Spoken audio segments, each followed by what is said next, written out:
This is the My Campaign Coach podcast, where we talk about how to win elections. Every week, we let you hear straight from the best consultants, operatives, and candidates in the game, all for one reason, to help you win.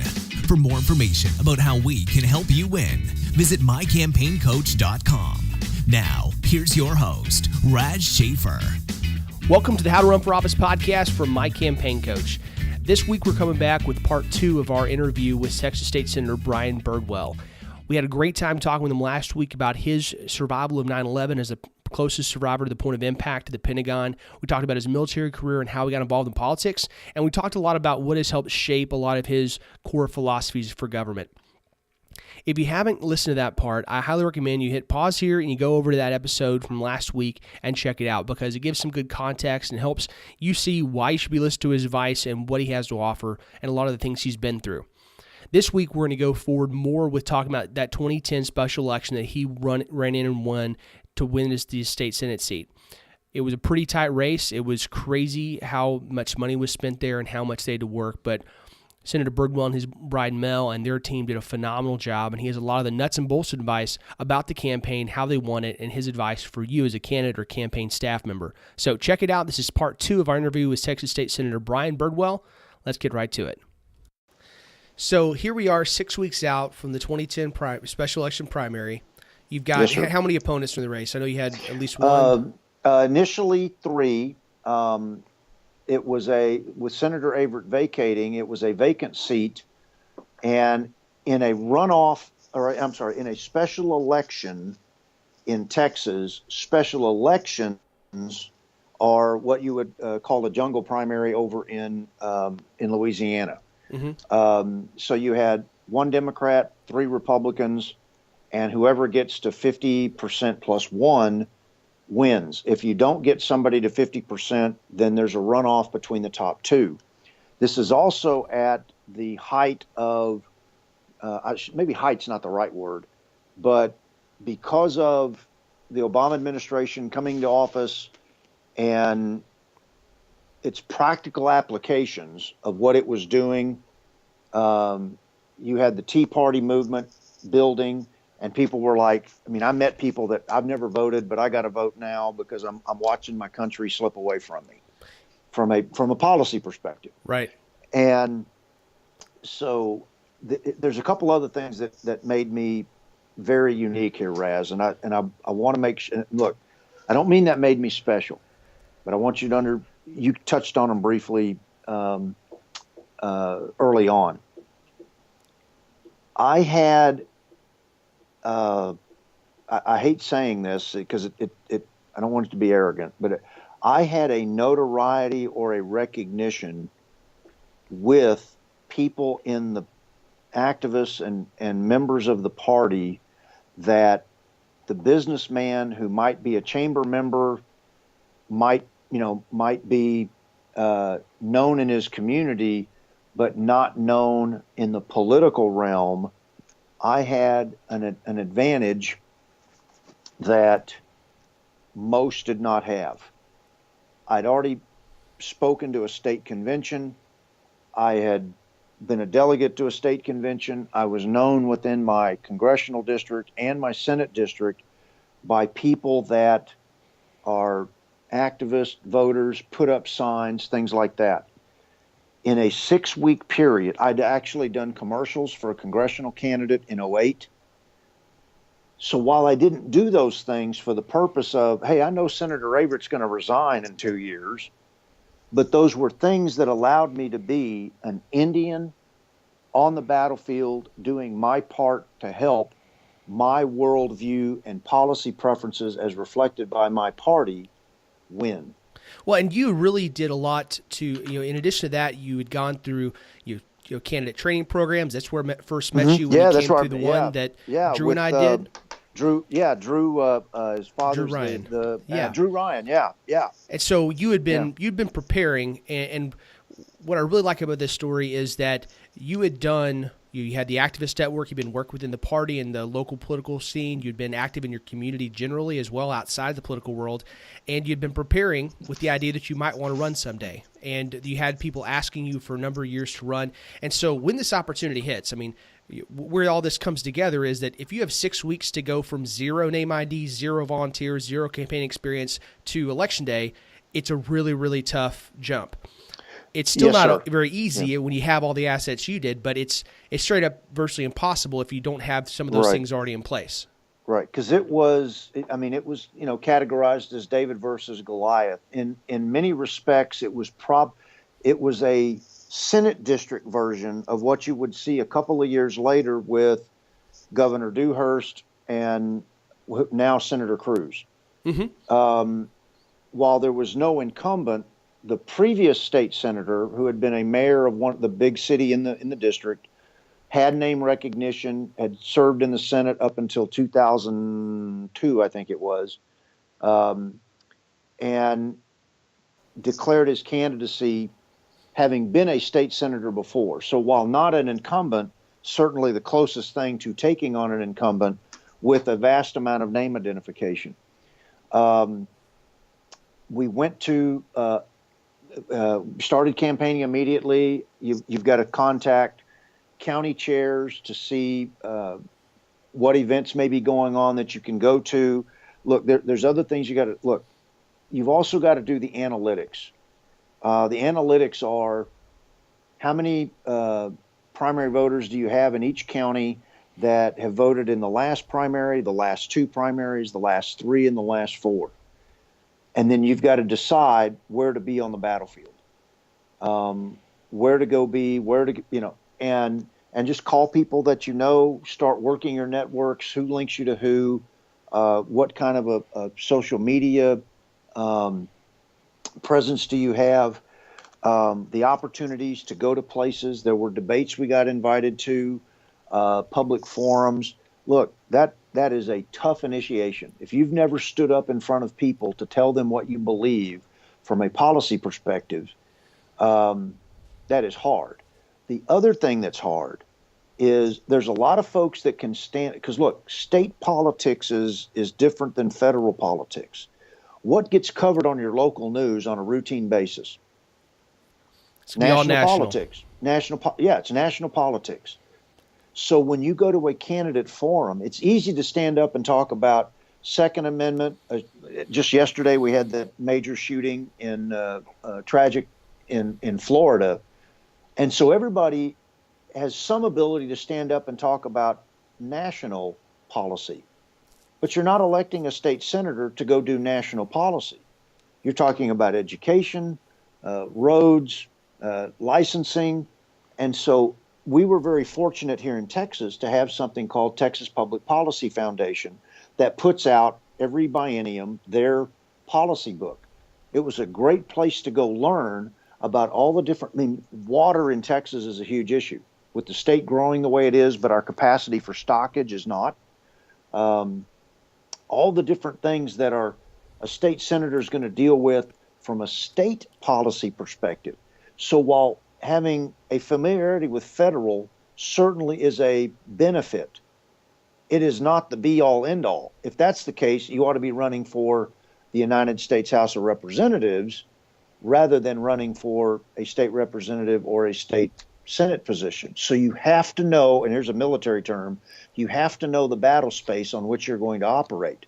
So one of the first things I had to do was get familiar with a number of different things.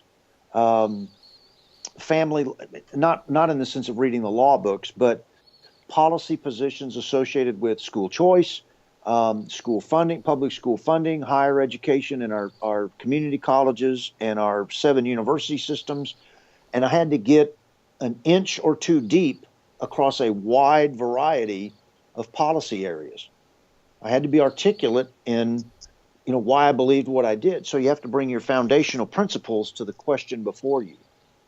And so if you're a candidate running in a state that doesn't have such an entity like a conservative think tank in your state, you're already at a disadvantage if you're running for state office, maybe even county office. So you've got to have a good understanding of civics at that level of government in which you're going to operate. Well, I want to give a plug here for TPPF because I absolutely Sure. love them. I'm a part of the Young Professionals group that they recently started up here in Fort Worth, and I was a former TPPF intern, so I got to give them some love. Yeah. But on the state level, the policy briefing book that they put out, anybody can go and request one of those. They're available online. TexasPolicy.org is their website.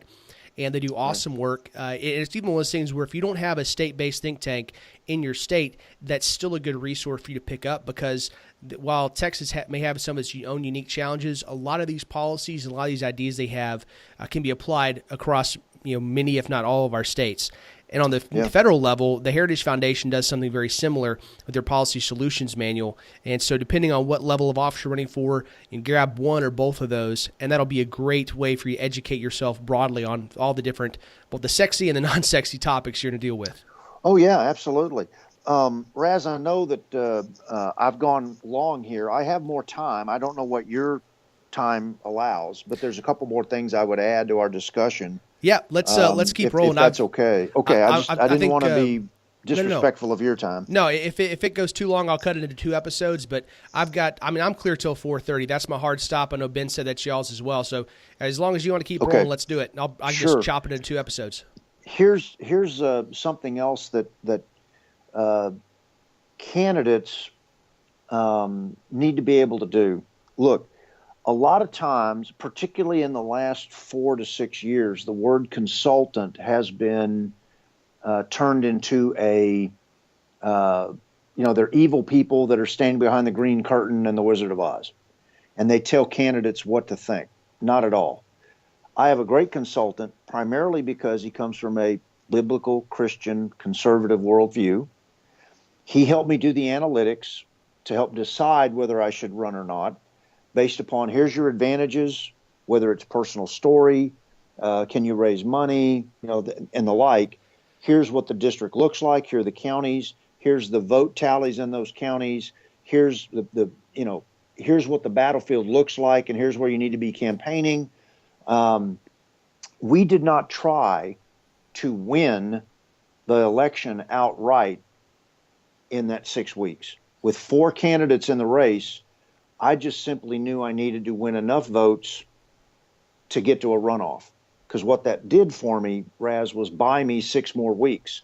Mm-hmm. So I was a first-time candidate, but I had, endorsements are not the only thing. But they are important. But I had endorsements from a sitting state party vice chair and a sitting national committee man from Texas. So as a first-time candidate with 2 statewide party endorsements, that meant that I'm serious.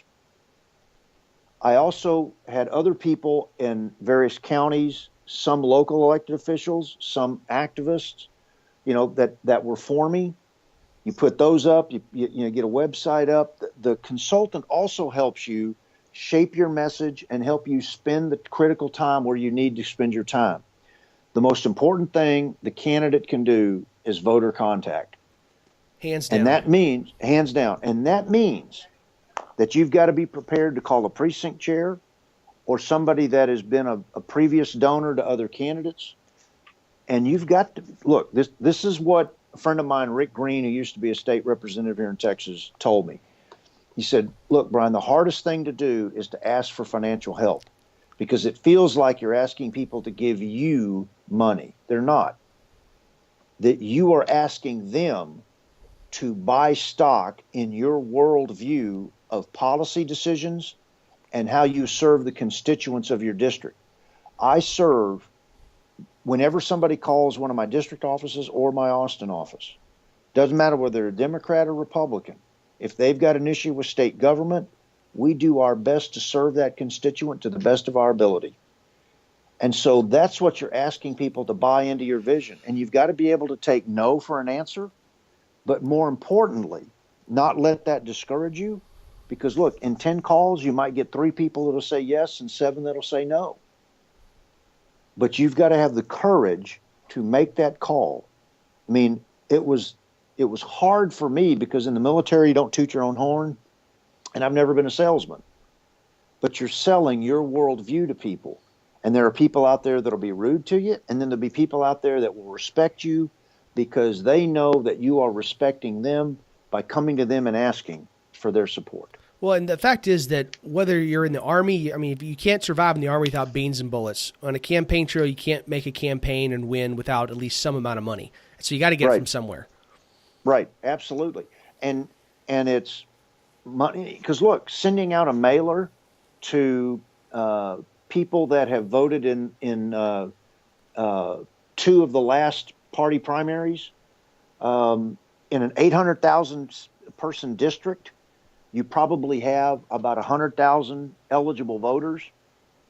And out of that, you're trying to reach 60,000, maybe 70,000 that are, quote, your party.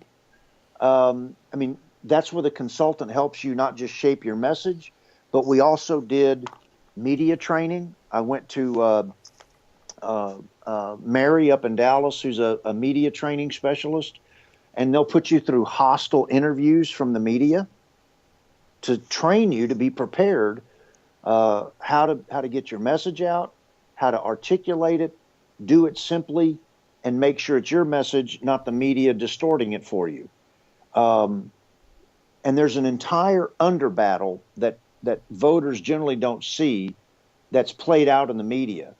Because, look, we're dealing with that right now here in Texas, where people that are there is favorable media coverage occurring to a preferred type of party elected official as opposed to another type of party elected official. And so there's an entire battle happening among the different media sources because, look, don't let anybody kid you, they play favorites. Absolutely.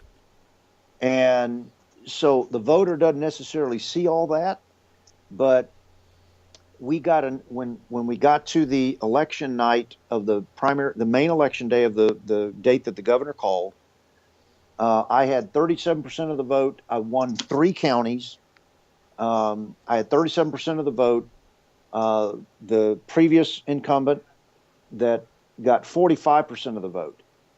And what that did for me, Raz, is while I campaigned every place I could, what it did for me is it told everybody out there that myself and the other candidates, other than the previous a prior state senator with name recognition, it told all those voters out there that voted in that election that didn't know me, that said, well, because look, people are just going to vote for the devil they know versus the devil they don't. But it told them that, hey, this guy won 3 counties. One of them was the second most populated of the district. His home county was the 5th most populated of the district. And I won one of the others that abutted them. So I won the northeast or northwest portion of the district. But I won enough votes that it told people in those other counties I was a legitimate candidate. Now that we're going to a runoff, I need to spend some time because other people voted for this guy. There must be something to him. I mean, so I won my battle in echelon. I won the seat to be the state senator, not all in one big election, but I won it in echelon. I had to win enough votes to get to a runoff, buy me time to go. And then once I had done that, the number of invitations I got to things to come and speak and talk and do things, I demonstrated, 1, I'd go, 2, that I was a legitimate candidate. I was not just a guy that threw my name on the ballot just because it seemed like the right thing to do. And then when the runoff came, out of the 10 counties, I won 8 of the 10 counties in the runoff. And I won 57-43. And a lot of that dealt with the dynamics of how the race played out, exactly like what you saw with Governor Dewhurst and now Senator Cruz, is how that race played out. It gave me the opportunity to meet more and more people, win their confidence. And I still go out in that district, and I'm in all my counties. I mean, tomorrow night I'll be in my smallest geographical county. I was on the phone with one of my school superintendents of my least populated county yesterday. Personal contact, time. Time is your biggest asset. And like I told you with Napoleon, he who fights from his fortress loses. If I expect to just stay the senator because I'm the incumbent, that you got to go out and you got to talk to folks. And particularly with Texas being a state that's growing rapidly, the number of people that have moved into the district that don't remember what the 2010 race was like, there's a bunch of them. You got to be able to ask for money for your vision. Got to not be discouraged as you're doing so. You have to be able to raise money. It is an indicator of the kind of, so it's better to have 50 people give you $10 than one person give you 500, because those 50 people that gave you $10 have invested in you and they're all voting for you. Look, big donors are nice because it lets you, do mailers or radio, but that team that we had, I had an ethics attorney, I had a general counsel, ethics attorney to make sure I wasn't violating any campaign laws, a consultant to help with some of the battles that we were dealing with. I had a campaign manager that knew the district, or at least a portion of the district, and was known well in that portion of the district, so that he already had contacts and the like that could introduce me to people in those counties. Knew some of the unique nature of these things. You had a candidate that could articulate philosophy of governance, speak in front of people, because I'd stood in front of soldiers, battalion-sized formations of soldiers of 600 people. So all those dynamics together, and most of all, with the Lord and my wife, not vetoing it, helped me do what I'm doing now. And it's just been a real blessing. And I hope all of our discussion here, Raz, I don't know what else you want to ask, but those are, I think, some of the key aspects.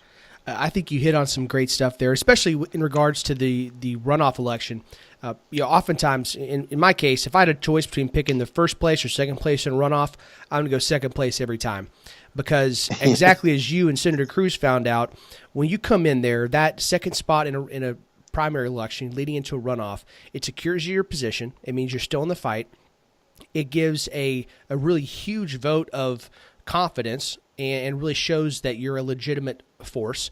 And also what you tend to have is when you're going to that runoff, everybody knows you're behind, so your activists stay very heavily engaged. The people that are with you, they know that if they actually want to see you win, they've got to stay in the fight. Whereas the top spot getter, they normally have a drop-off in their support, which puts them at a disadvantage that you might not see if you weren't familiar with it. And so coming into that, you were able to keep growing your momentum, on through Election Day, on through the runoff. Yeah. Look, Governor Dewhurst is a fine man, a very fine lieutenant governor. But he made that mistake of, quote, fighting from his fortress. And while Senator Cruz was out in little towns called Acton, Texas, he was meeting people, earning people's vote. And that gets back to Napoleon's, he who fights from his fortress loses. And it is hard to sell yourself. Look, the kind of scrutiny and abuse that you set yourself up for as a candidate for office is enormous. It is it is not pleasant. And with what you're seeing at the national level, it just discourages people, not just from running for office and putting themselves out there as a candidate. It discourages them from even participating. So now that we've given them a real pep talk about all the things, the things that happened to them, why they shouldn't run or why they should be scared of it, why is it so important that we actually have men and women of principle who are going to step up, be willing to take those arrows, and try to fight to make our country a better place? There are men and women from 240 plus years ago that are interred in their graves from the Revolutionary War to give us the freedoms that we have today. Raz, I will tell you, when I have cast ballots from South Korea, El Salvador, Washington State, and again in Texas, because that's my home of record, or wherever I was, you always wondered if your vote counted. And if you recall what just happened in Virginia with the one state representative office that had to be determined by a coin toss. Mm-hmm. And then that one state representative will determine which party has the majority. Look, here's my, I don't want to say my disagreement with independence, but it's the question I ask people that are, I can't stand politics, I'm an independent. Okay, I got that. You're independent of party. But are you independent of the principles under which you wish to be governed? And the answer is no. You have to decide what are the principles under which you will be governed. Tax policy, religious liberty policy, Second Amendment, or in the state of Texas, Article 1, Section 23, freedoms to keep and bear arms, all the things that come with knowing your federal constitution and your state constitution and those liberties.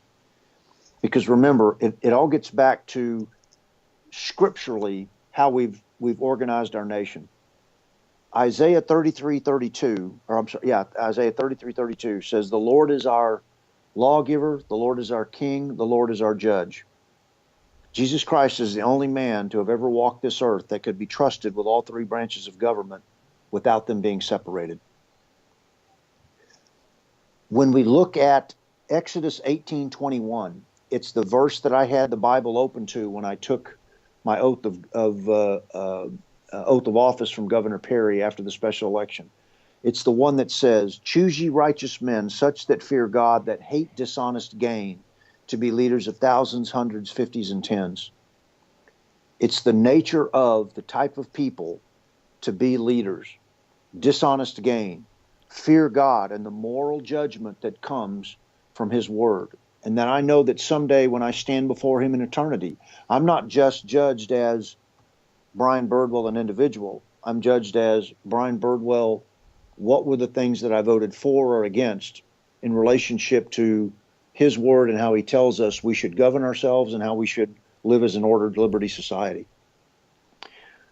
It also, in that scripture, when it says thousands, hundreds, fifties, and tens, federal, state, county, city, school board, many of the most, I mean, look, I'm an anomaly in this sense, Raz.